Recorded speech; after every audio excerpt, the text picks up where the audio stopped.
दोस्तों welcome to success मंत्र education. कैसे हो आप सभी। तो सीटेट एग्जाम 2020 की तैयारी आपकी अच्छे से चल रही होगी। तो ऐसे में मैं आपके लिए लेकर आया हूं पिछले 10 सालों के प्रश्न जो कि जुड़े हैं आपके बाल विकास एवं शिक्षण शास्त्र से। तो चलिए ये सारे 1 बाय 1 प्रश्न हम डिस्कस कर लेते हैं और इससे आपको ये भी पता चल जाएगा कि आपकी तैयारी कितनी हो चुकी है। तो चलिए आगे बढ़ते हैं, इस वीडियो को शुरू करते हैं। यदि आप ऐसी ही वीडियो और सीटेट एग्जाम के ऊपर चाहते हैं तो चैनल को सब्सक्राइब करके जाइए और इस वीडियो को लाइक करके जाइए और कमेंट बॉक्स में टाइप कीजिए आपको आगे कौन सा टॉपिक पर वीडियो चाहिए। तो चलिए इन प्रश्नों को हम करते हैं 1 बाय 1। तो सबसे पहले मैं बताना चाहूंगा ये जो वीडियो का कंटेंट, यहाँ जो क्वेश्चन आप देखोगे इसका सोर्स मैं आपको बता दूं, ये है दिशा पब्लिकेशन की एक बुक जिसका नाम है बाल विकास एवं शिक्षण शास्त्र। इसमें पिछले 11 सालों के प्रश्न दिए गए हैं। यदि आप इस बुक को खरीदते हैं, नीचे वीडियो के डिस्क्रिप्शन में लिंक है, आपको पेपर फॉर्मेट अमेजोन किंडल पे ये जो है बुक देखने को मिलेगी। वहाँ पे आपको 9 चैप्टर दिए गए हैं और 9 चैप्टर में इसको डिवाइड किया गया है और हर एक चैप्टर के अलग अलग एमसीक्यू आपसे को दिए गए हैं। वहाँ से खरीद कर आप इसकी जो है प्रैक्टिस कर सकते हैं क्योंकि आपका एग्जाम बहुत ही पास है। तो चलिए इसको आगे बढ़ते हैं और सारे प्रश्न हम डिस्कस कर लेते हैं। तो सबसे पहला प्रश्न है हमारा, विकास कभी न समाप्त होने वाली प्रक्रिया है, यह विचार किससे संबंधित है? बताइए, अपना दिमाग लगाइए। एकीकरण का सिद्धांत है, अतः क्रिया का सिद्धांत है, अतः संबंध का सिद्धांत है या निरंतरता का सिद्धांत है? जल्दी बताइए। विकास कभी न समाप्त होने वाली प्रक्रिया है। सो हमारा जो क्वेश्चन 1 है उसका आंसर है ऑप्शन डी। जो विकास कभी न समाप्त होने वाली प्रक्रिया है यह निरंतरता का सिद्धांत है। आगे बढ़ते हैं क्वेश्चन नंबर 2 पे। बच्चों के बौद्धिक विकास की 4 विशिष्ट अवस्थाओं की पहचान की गई है। किसके द्वारा यह पहचान की गई है? बच्चों के बौद्धिक विकास की 4 विशिष्ट अवस्थाओं की, आपको उसका नाम बताना है। तो इस प्रश्न का आंसर है हमारा ऑप्शन 2, पियाजे द्वारा। जी आपने सही सुना, ऑप्शन 2 पियाजे द्वारा। नेक्स्ट अगले प्रश्न पे बढ़ते हैं। सीखने के अंतर्दृष्टि सिद्धांत को किसने बढ़ावा दिया? जल्दी बताइए इस व्यक्ति का नाम। जीने पियाजे, वाइगोस्टकी, गेस्टोल्ट या पेवलॉव? जल्दी बताइए इसका आंसर क्या होगा। तो जो ऑप्शन क्वेश्चन नंबर 3 है हमारा, उसका आंसर होगा ऑप्शन नंबर सी, गेस्टोल्ट सिद्धांतवादी। चौथा प्रश्न है हमारा, वह कौन सा स्थान है जहां बच्चे के संज्ञानात्मक विकास को सबसे बेहतर तरीके से परिभाषित किया जा सकता है? तो क्या इसका आंसर होगा सभागार, घर, खेल का मैदान, विद्यालय एवं कक्षा, पर्यावरण?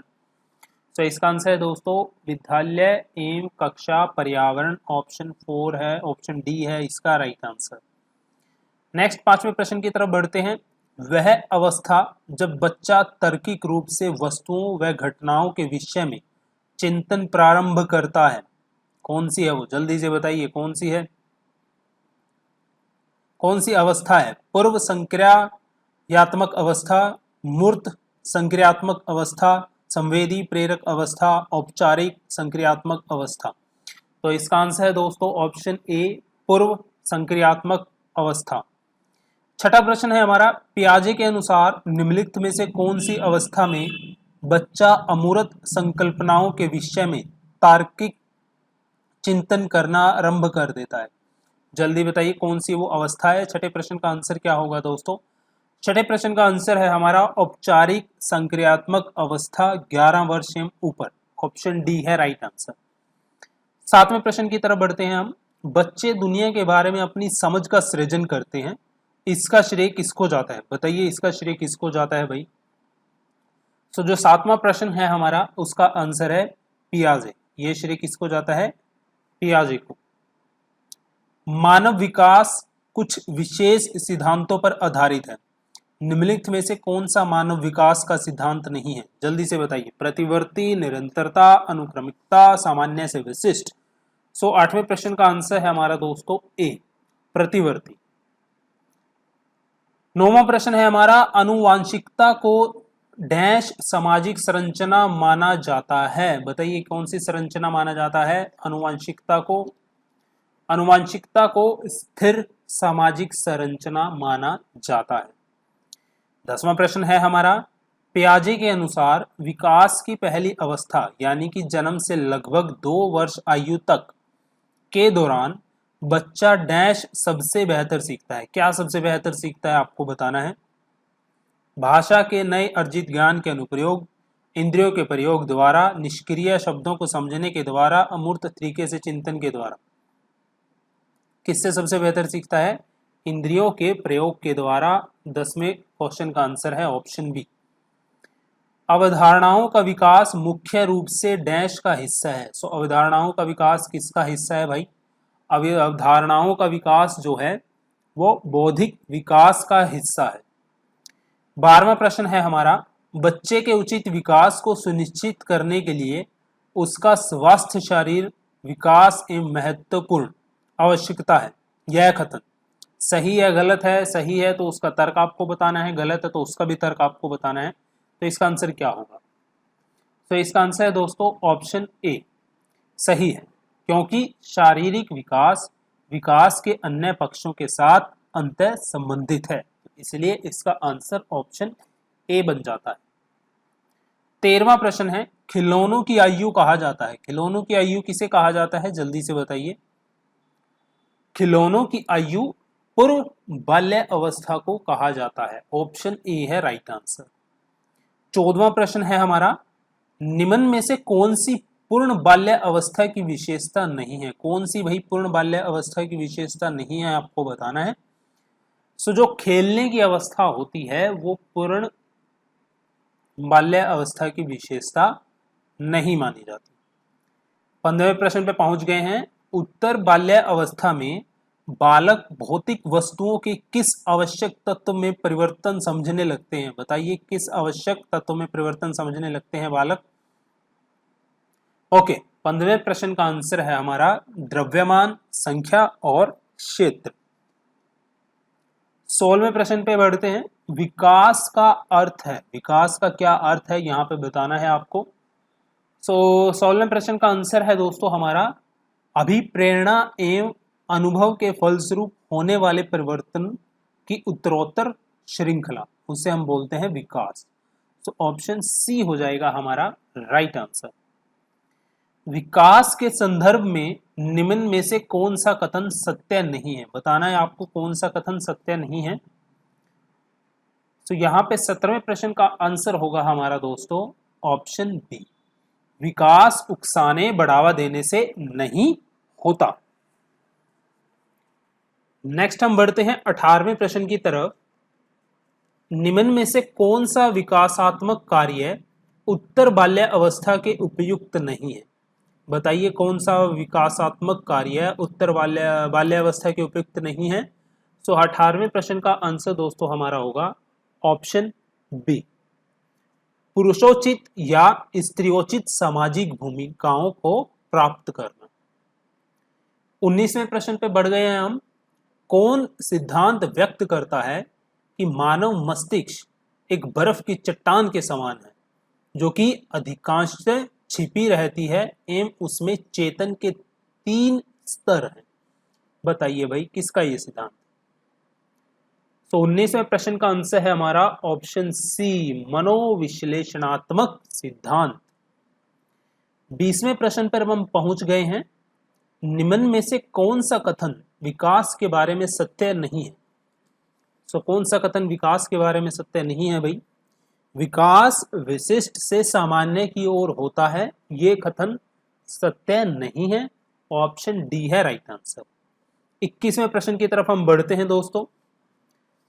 बालकों को सोच अमूर्तता की अपेक्षा मूर्त अनुभवों एवं प्रत्ययों से होती है। यह अवस्था कौन सी है अवस्था होती है? कौन सी अवस्था के बारे में बात कर रहा है यहाँ पर? ये 7 से 12 वर्ष तक की अवस्था के बारे में बात कर रहा है। ऑप्शन ए है राइट आंसर। मानव विकास किन दोनों के योगदान का परिणाम है? मानव विकास किन दोनों के योगदान का परिणाम है? वंश, कर्म एवं वातावरण का। सो इसी प्रकार ऑप्शन सी हो जाएगा राइट आंसर। निम्न में से कौन पियाजे के अनुसार बौद्धिक विकास का निर्धारक तत्व नहीं है? बौद्धिक विकास का निर्धारक तत्व कौन नहीं है? तो पियाजे सामाजिक संचरण को बौद्धिक विकास का तत्व नहीं मानते। ऑप्शन ए हो जाएगा राइट आंसर। 24वां प्रश्न है हमारा। फ्रायड, पियाजे एवं अन्य मनोवैज्ञानिक ने व्यक्तित्व की विभिन्न अवस्थाओं के संदर्भ में व्याख्या की है, परंतु पियाजे ने क्या कहा है, यहाँ पे आपको बताना है ऑप्शन पढ़ के।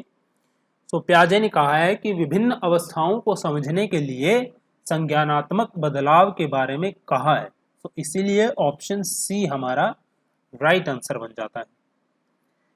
वह स्तर जिसमें बच्चा किसी वस्तु एवं घटना के बारे में तार्किक रूप से सोचना शुरू कहा जाता है, तो वो कौन सी अवस्था को कहा जाता है आपको बताना है।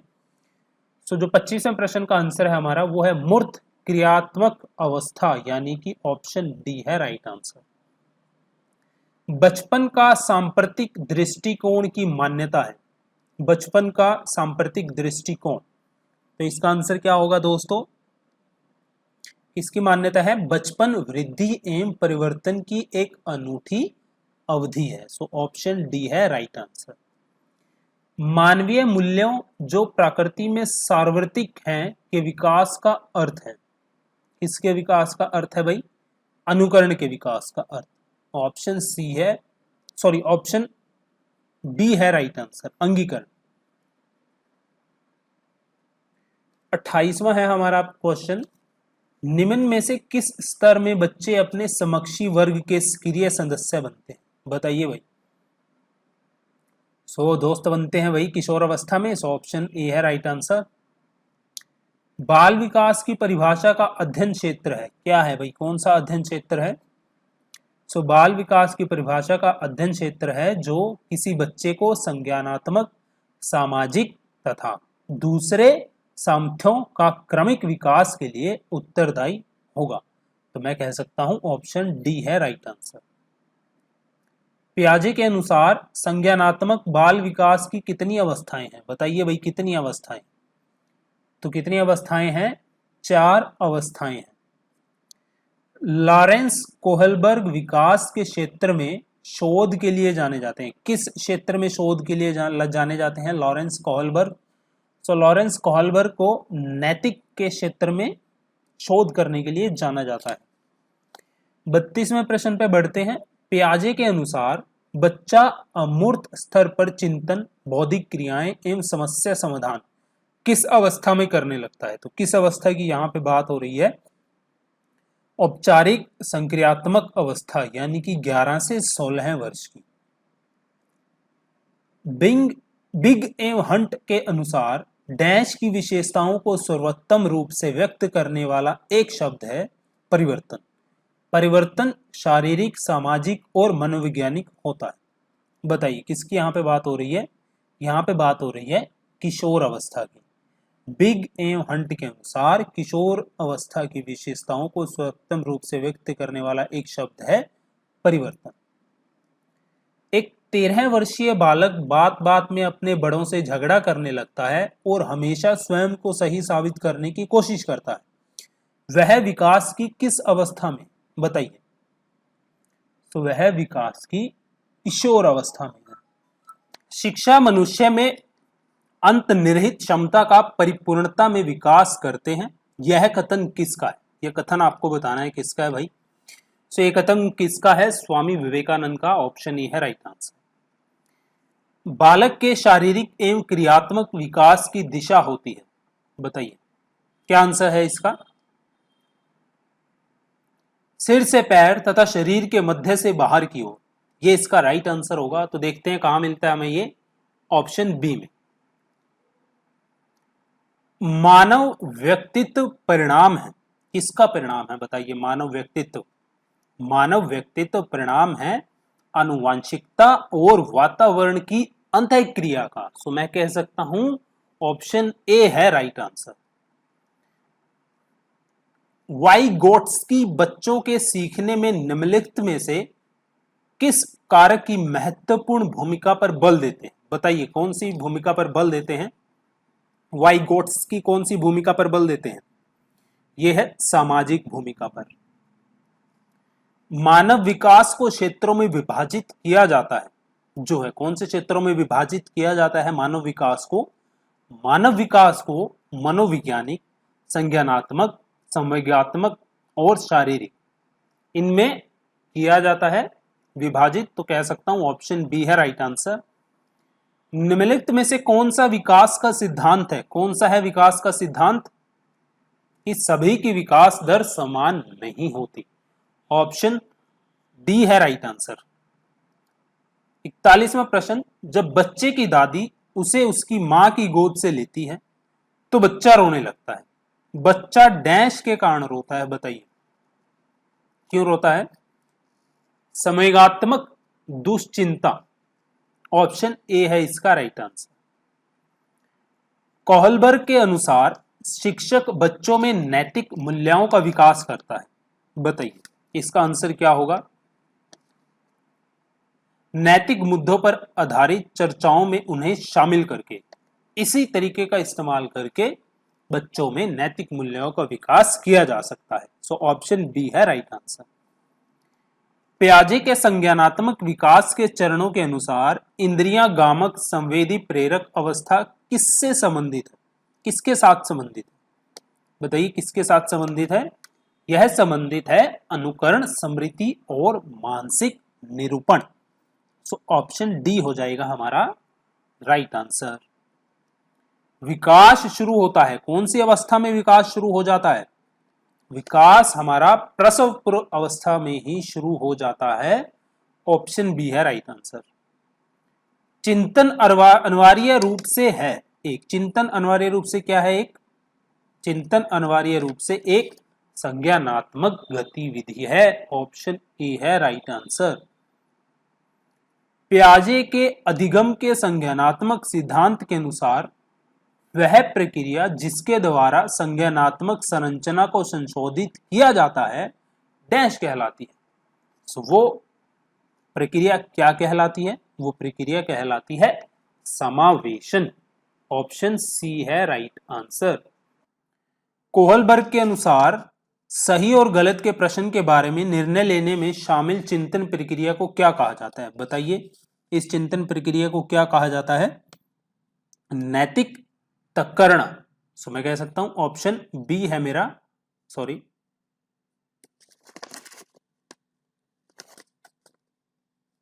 46वें प्रश्न का आंसर हमारा ऑप्शन सी था, समावेशन। 47वें प्रश्न पे हम बढ़ते हैं।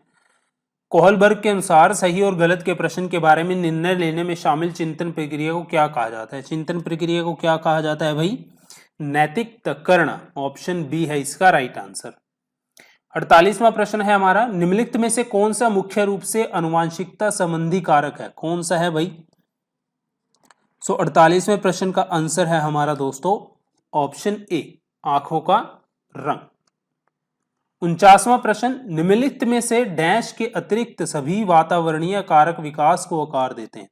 तो यहां पे किसकी बात हो रही है भाई? यहां पे बात हो रही है शारीरिक गठन की। ऑप्शन डी है राइट आंसर। पियाजे के अनुसार संज्ञानात्मक विकास के किस चरण पर बच्चा वस्तु स्थायित्व को प्रदर्शित करता है? तो कहां पे प्रदर्शित करता है भाई? पर्व संक्रियात्मक चरण में। तो यहां पे मैं कह सकता हूं ऑप्शन डी है राइट आंसर। तो देखिए ये था इस वीडियो का पार्ट 1, ठीक है। पार्ट 2 मैं जल्दी आपके लिए लेकर आ रहा हूं, क्योंकि मैं यदि मैं सारे क्वेश्चन एक ही वीडियो में डालूंगा तो वीडियो बहुत ज्यादा लंबी हो जाती है और बनाने में हमारे लिए बहुत ज्यादा कठिनाई आती है। तो 50-50 क्वेश्चन के हम सेट रख लेते हैं और सारे सेट में आपको लेकर आ जाता हूं ताकि आपको आसानी हो जाए पढ़ने में, ठीक है। जल्दी जल्दी से आप कर सको और मेरे को भी बनाने में आसानी हो। तो मिलता हूं नेक्स्ट पार्ट में, जल्दी लेकर आ रहा हूं नेक्स्ट पार्ट आपके लिए।